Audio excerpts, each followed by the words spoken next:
Assalaamu calaykum. Roomaanka ayaa markii ugu horeysay soo muuqday qarnigii 8aad ee dhalashadii miilaadiga.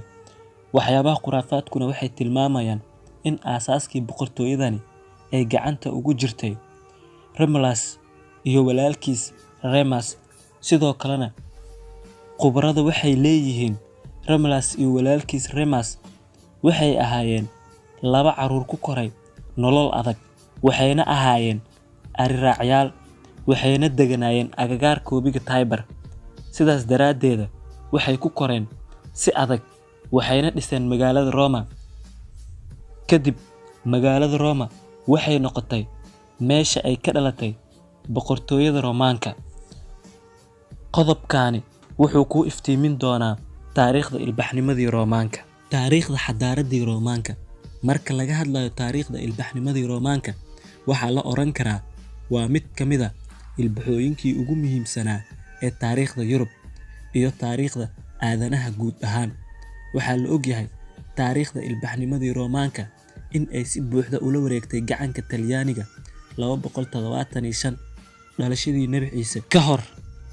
Roomaankii horena waxay awood u yeesheen inay dhisaan mid ka mid ah boqortooyooyinkii ugu waaweynaa taariikhda, maadaama boqortooyadani lagu kordhiyay Spain iyo dhulalka loo yaqaano jasiiradda Iberia. Boqortooyadani waxaa lagu daray dhulka Romania, sidoo kalena waqooyiga Afrika, waxaana ku jiray dhul ballaaran oo ku yaal koonfurta Aasiya.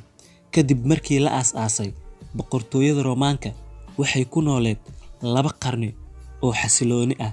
Muddadaasna waxaa loogu magac daray nabadda Roomaanka.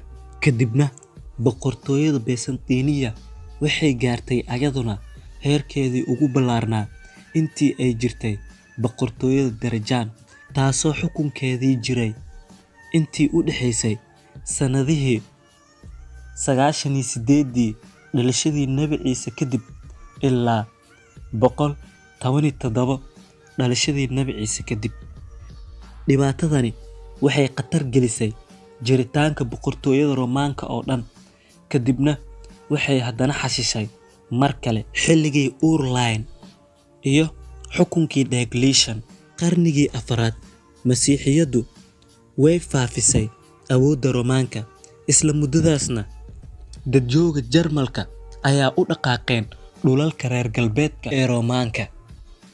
Kadibna, intii lagu guda jiray sanadkii 476 dhalashadii Nabi Ciise kadib, ayaa Romulus la riday oo boqortooyadii Roomaanka ee galbeedka ayaa si rasmi ah loo baabi'iyay si loo wado boqortooyadii Roomaanka ee bariga, taas oo loo yiqiin boqortooyadii Byzantine oo soo socotay ku dhawaad 1000 sano laga soo bilaabo waqti ilaa burburkii caasimadeedii Constantinople. Sanadkii